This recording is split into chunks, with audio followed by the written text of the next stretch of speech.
La grabar. Creo que ya se está grabando por ahí. Bueno, les comentaba que antes de comenzar con el tema del día de hoy, que es la teoría del consumidor, me gustaría darles una pequeña introducción y pues también ahí pedirles una disculpa por el atraso. Lo que pasa es que tenía aquí un poquito de trabajo y por eso me atrasé, pero lo bueno es que pude conectarme para dar la clase.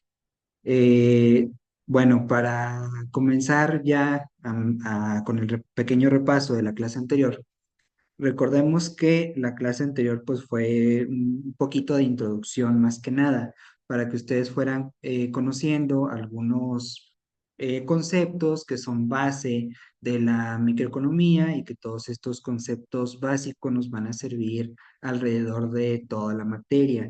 Vimos algunos conceptos base como por ejemplo la oferta y la demanda, vimos la elasticidad, la oferta y la demanda, vimos cómo básicamente, ambos conceptos nos sirven para determinar el equilibrio de los precios, nos sirve para saber cómo se va a comportar el mercado. Decíamos que, por ejemplo, cuando hay mucha oferta y poca demanda, pues los precios normalmente van a disminuir. En cambio, cuando hay poca oferta y hay mucha demanda, lo que va a ocurrir es que los precios van a aumentar, pero al mismo tiempo el propio mercado pues se equilibra.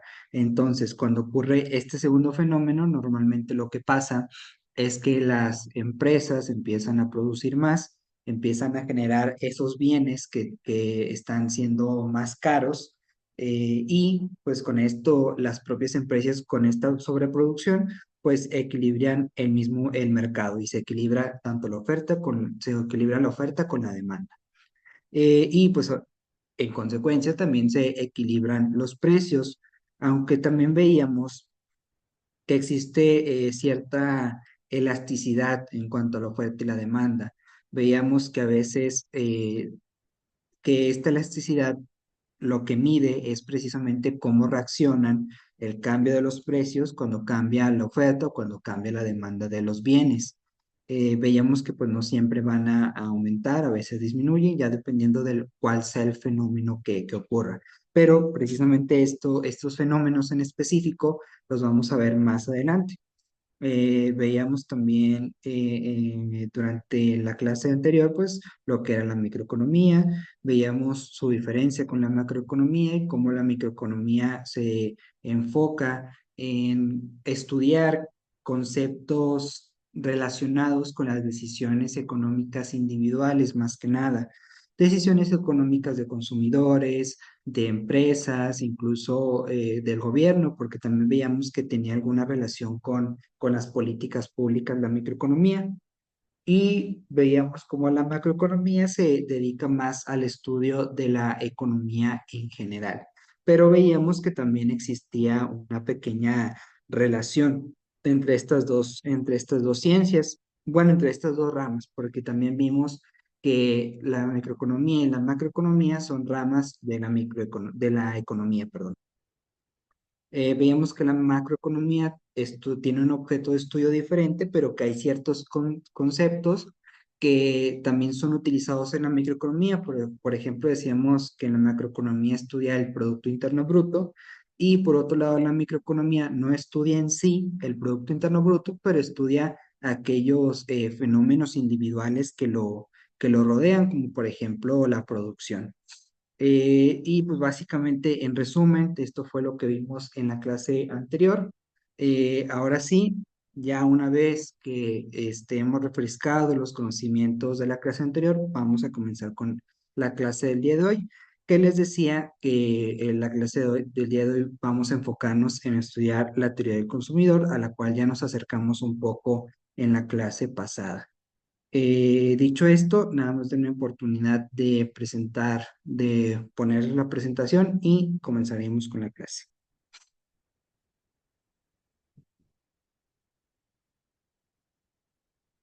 Listo, creo que ya se alcanza ya a apreciar la presentación. Como les adelantaba, vamos a ver hoy la teoría del consumidor y antes de entrar de lleno en el tema, nada más me gustaría mencionarles pues que el objetivo de la clase del día de hoy es precisamente explorar y comprender esta teoría del consumidor. Vamos a analizar el cómo los individuos toman decisiones sobre el consumo de bienes y servicios en función de sus preferencias, de sus ingresos, pero también en función de los precios de los bienes, que precisamente diríamos que este es el objeto de estudio de la teoría del consumidor. Es tanto el objeto de la teoría como el objetivo de nuestra clase, comprender cómo se comportan los consumidores con base en estas tres cosas que les acabo de decir. Este tema busca que ustedes conozcan y estudien ciertos conceptos fundamentales como la utilidad, como la restricción presupuestaria, como el equilibrio del consumidor, así como algunas implicaciones de estos conceptos en la demanda del mercado.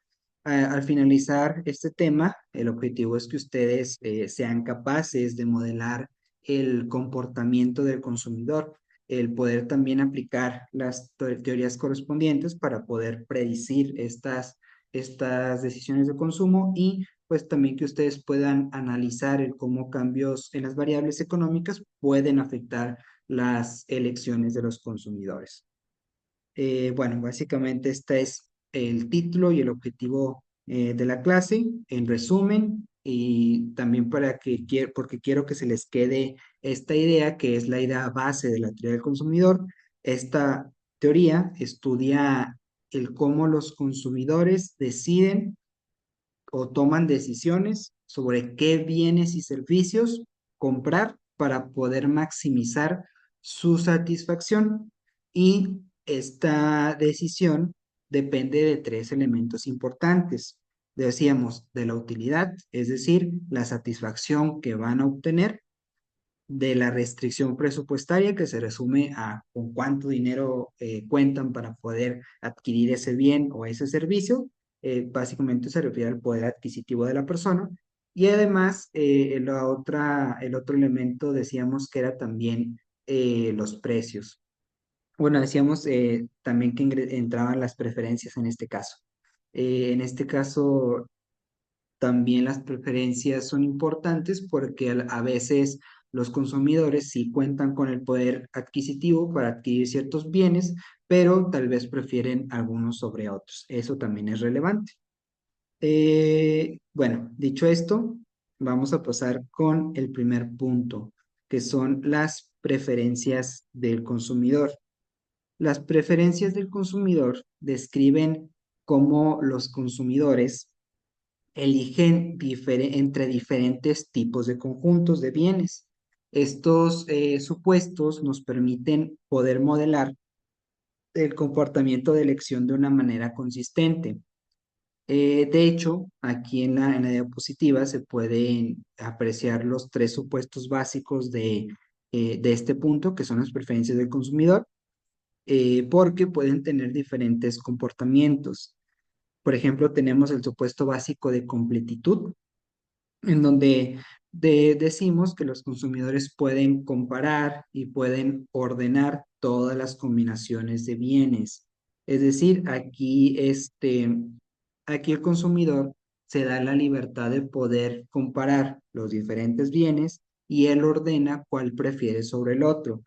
Supongamos que hay un bien A, B y C. El consumidor va a comparar estos tres bienes, va a comparar el bien A, va a compararlo con el bien B, pero a su vez va a comparar el bien B con el bien C y el bien A con el bien C también.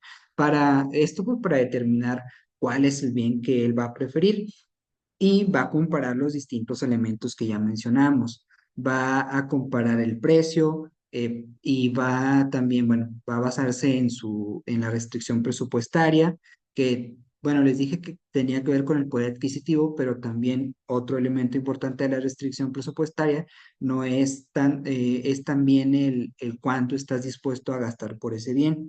Entonces, estas dos cosas están relacionadas con eso tanto en el poder adquisitivo que tienes, es decir, con cuánto dinero cuentas para gastar por ese bien, o también puede ser cuánto dinero estás dispuesto a gastar por ese bien.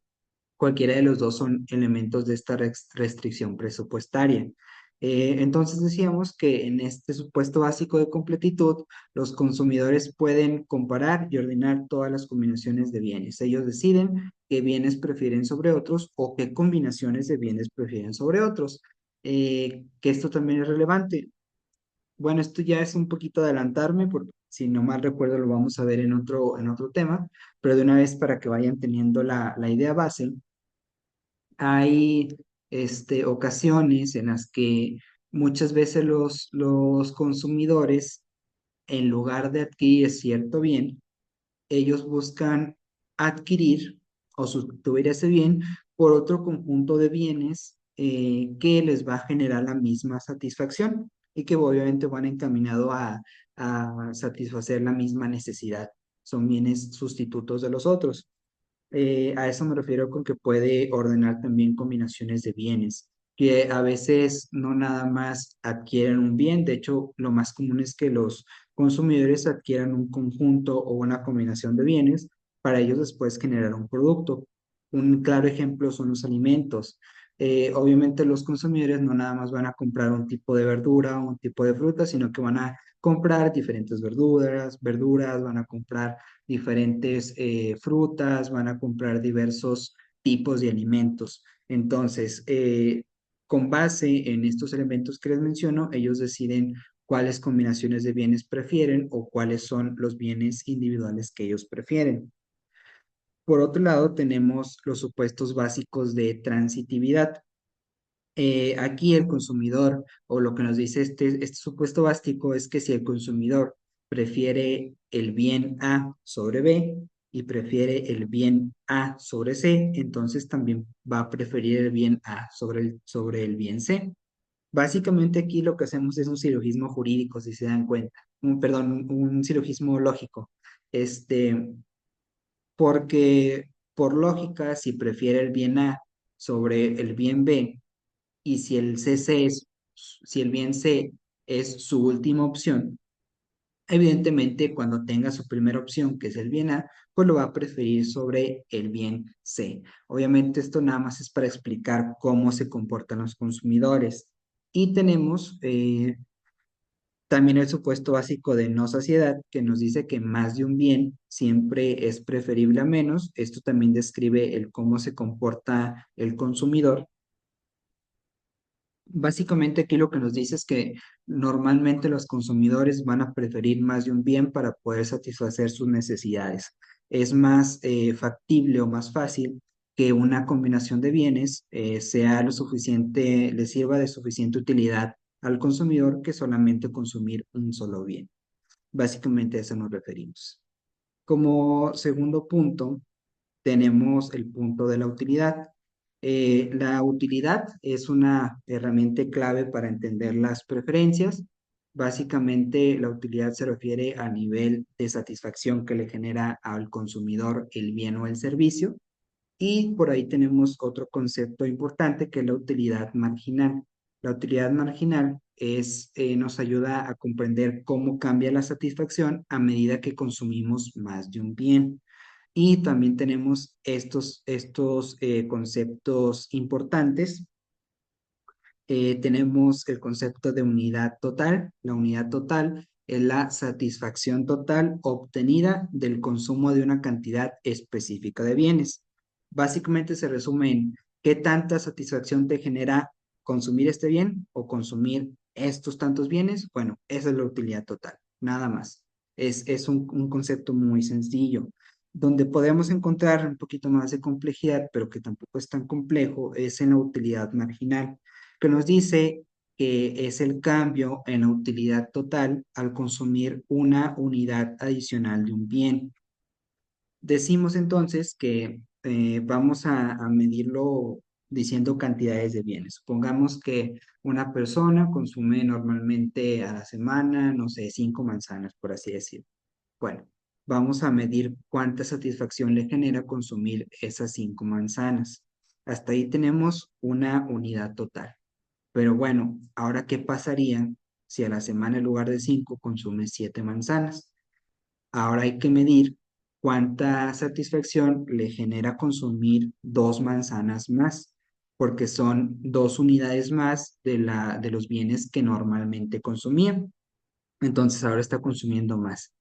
Ese nivel de satisfacción sobrante, de esa satisfacción que le generan esas 2 manzanas extra, son medidas precisamente por la unidad marginal. Entonces, la unidad marginal mide ese cambio en la utilidad total cuando consumes una unidad o más unidades adicionales de un determinado bien. En resumen, para medir la satisfacción de las 5 manzanas que he mencionado, utilizamos la unidad total. Para medir cuánta satisfacción le generan comer 2 manzanas más de las que ya estaba comiendo antes, a eso se le llama unidad marginal.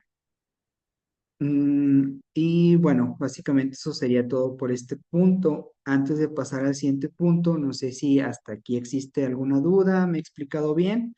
¿Todo bien? Todo bien, profe.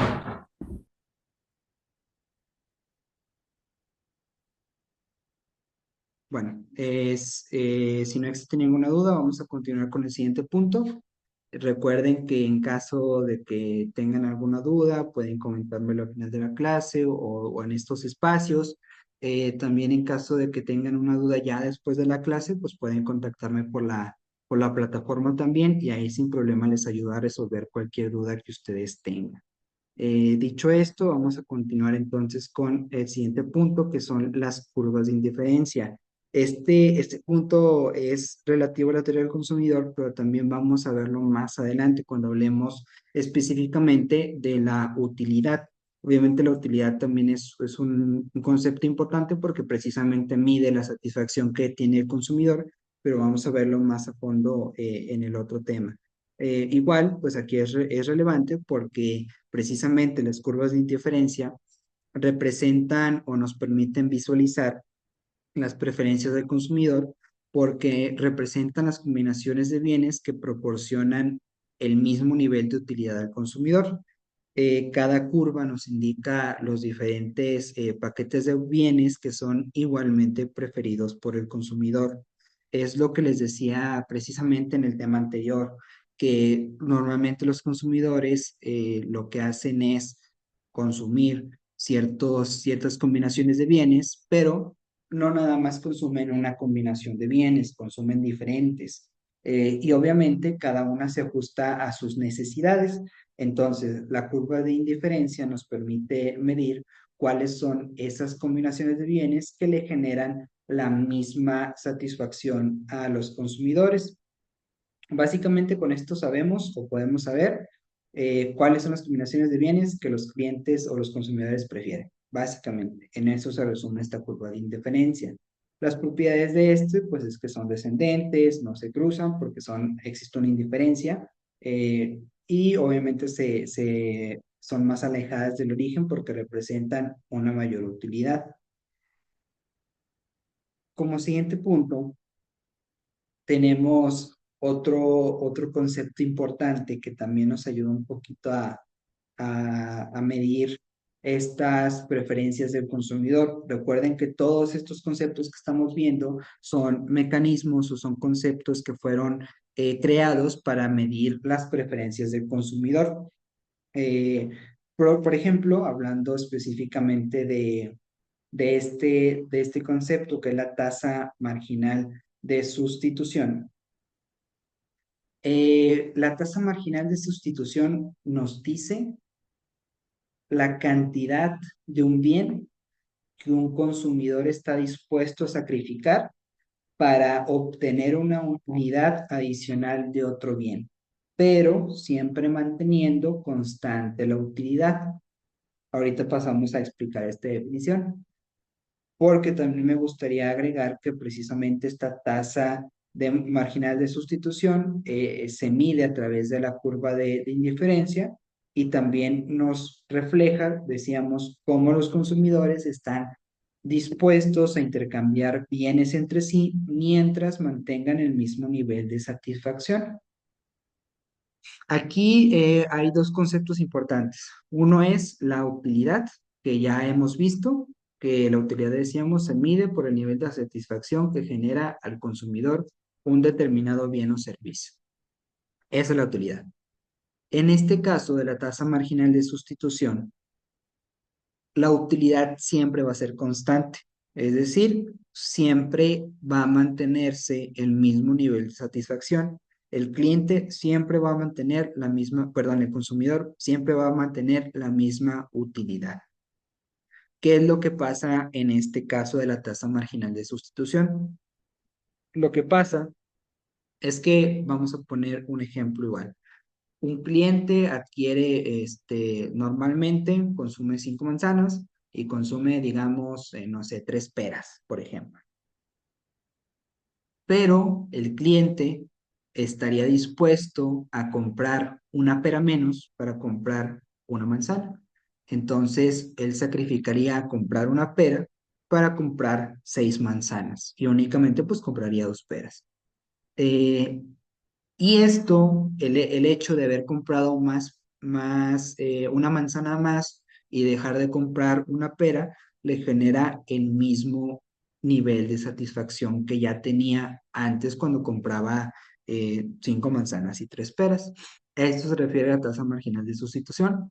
Entonces, tiene dos elementos muy importantes que básicamente en estos elementos se resume este concepto. Hay una sustitución de bienes porque el consumidor deja de consumir un bien o una cantidad de un bien para consumir una cantidad adicional de otro bien, es decir, sustituye a un bien por otro.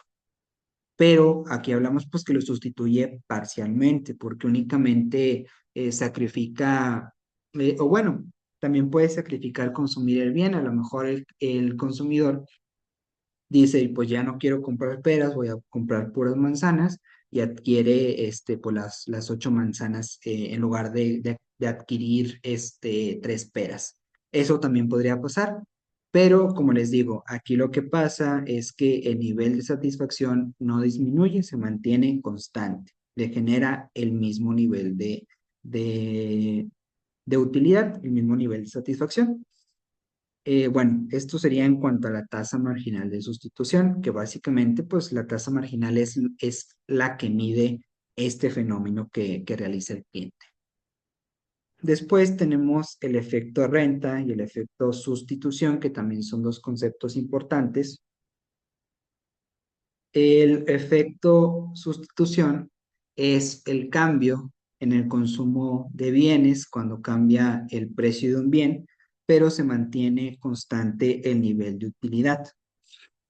Eh, Aquí el fenómeno que ocurre es el aumento del precio.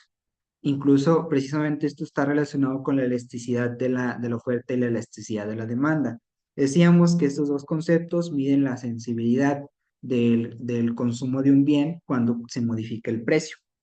Bueno, precisamente la consecuencia de que ocurra esto se llama efecto sustitución. O bueno, una de las consecuencias. Entonces, el efecto de sustitución consiste en que cuando se modifica el precio de un bien, va a modificarse también el cómo se consume ese bien. Puede ocurrir de dos formas. Puede ser que el consumo aumente o puede ser que el consumo se disminuya, dependiendo de cómo cambia el precio del bien. Lo lógico sería que si el precio aumenta, pues el consumo del bien disminuye. Y que si el precio del bien disminuye, el consumo va a aumentar porque el bien pues es más barato. Eso sería lo lógico, ¿verdad? A este fenómeno precisamente se le llama efecto sustitución y recordemos que pues se mantiene constante el nivel de utilidad. Por otro lado, tenemos el efecto renta, que es el cambio en el consumo de bienes debido a la variación del poder adquisitivo del consumidor cuando se modifica cuando cambia, perdón, el precio de un bien. Básicamente aquí lo más relevante es que no que cambie el precio del bien, sino que cómo varía el poder adquisitivo del consumidor. Obviamente si disminuye, pues va a buscar bienes más baratos y si el poder adquisitivo aumenta, pues no va a ser tan determinante si el precio aumenta, ¿verdad? Ya dependería de cada caso en concreto. Y pues estos conceptos, estos efectos nos ayudan a descomponer cómo los cambios en los precios afectan las decisiones de consumo que pues es precisamente lo que les decía, que dependiendo de cómo se modifique el bien, de cómo, perdón, cómo se modifique el precio del bien, pues va a depender de cómo se afecten las decisiones del consumo. Por otro lado, tenemos el excedente del consumidor. Aquí el excedente del consumidor se puede definir como la diferencia entre lo que un consumidor está dispuesto a pagar por un bien y lo que realmente paga. El excedente del consumidor es una medida del beneficio económico que obtienen los consumidores y pues representa el valor adicional que reciben por pagar un precio menor al máximo que están dispuestos a pagar. Aquí normalmente lo que va a preferir el consumidor pues es precisamente pagar un precio menor al máximo que están dispuestos a pagar. Obviamente va a llegar algún momento, van a haber situaciones en las que paguen un precio mayor al que están dispuestos y por eso decimos que es un excedente del consumidor.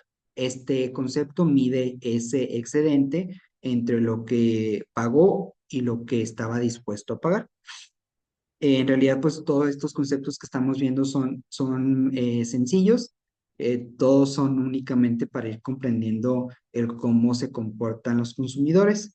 Y pues ya para ir cerrando con esta clase, vamos a cerrar con una pequeña conclusión. Ya hemos cubierto todos estos conceptos claves de la teoría del consumidor. Y vamos a resumir entonces en que la teoría del consumidor nos ayuda a analizar el cómo los individuos toman decisiones para maximizar su utilidad y también nos ayuda a comprender las preferencias, la utilidad y las restricciones presupuestarias como elementos para determinar el cómo actúan o elementos que influyen en cómo actúan los consumidores. Y bueno, entender todos estos conceptos que vimos pues es esencial precisamente para poder nosotros prever el comportamiento del consumidor. Dicho esto, antes de cerrar con la clase, me gustaría recordarles la actividad de la semana, que si no me recuerdo ya está ahí en la, en la plataforma. Y la actividad consiste en un mapa conceptual acerca de la teoría del consumidor precisamente, y la actividad o el documento en el que lo van a hacer debe estar estructurado de la siguiente manera. Van a hacer una portada donde pongan todos los datos de identificación, donde pongan su matrícula, el tema, todo este tipo de cosas que normalmente se ponen en las portadas. Van a contener una pequeña introducción que es de media cuartilla que contenga pues ciertas impresiones personales de ustedes acerca de este tema, donde describan el objetivo del trabajo, un poquito un resumen del contenido de esta teoría del consumidor y esta introducción pues que sea de media cuartilla, que son como 130, 150 palabras más o menos, o sea, va a ser cortita. Y después van a desarrollar precisamente el mapa conceptual, en donde distingan diferentes elementos básicos de esta teoría del consumidor. Entre ellos está, bueno, también no vimos exactamente los conceptos de activo, pasivo y capital, pero forman parte, eh, porque pues, son conceptos que forman parte no solamente de la microeconomía, sino también de esta teoría del consumidor. Y al final van a poner una conclusión también con un poquito de impresiones personales, implicaciones futuras de la teoría del consumidor, un análisis de de esta teoría del consumidor y bueno, al final nada más un pequeño apartado donde agreguen las fuentes que utilizaron. Por ahí veo que hay una pregunta, adelante. Ah, sí, profe, buenas tardes. Quería saber, lo que pasa es que en la actividad del mapa conceptual aparece que la entrega ya es fecha pasada. Ok. Bueno, déjame verificar porque entonces se me hace que me falta actualizar por ahí la fecha nada más. Pero qué bueno que me dices para verificarlo y actualizarles la fecha. Sí, Eh, ajá. la fecha entonces, ¿para cuándo sería? Eh, Déjame verificar, si no mal recuerdo era para este domingo, pero déjame ver qué puedo hacer para dejárselas para el siguiente. Ok, Por ese pequeño error que hubo ahí en que yo no pude, más bien que me confundí ahí al actualizar la fecha. sí, profe. Disculpe, en mi aplicación, si viene que es para el viernes 31 de enero del 2025. Ah, ok. De hecho, Bueno, lo déjame, estoy viendo y me entonces, aparece tiempo restante ¿ya para aparece entrega, 31? 7 días con 2 horas. Ah, ok. Entonces, déjame verificar, ¿no? Pues se supone que debería aparecer común a todos, pero no sé si a lo mejor haya habido un error o algo por el estilo. Entonces, igual ahí me lo comunico también con las personas de la universidad para checar bien eso. Ok, sí está bien, gracias. Bueno, Es que a mí ¿hay me alguna otra aparece. duda?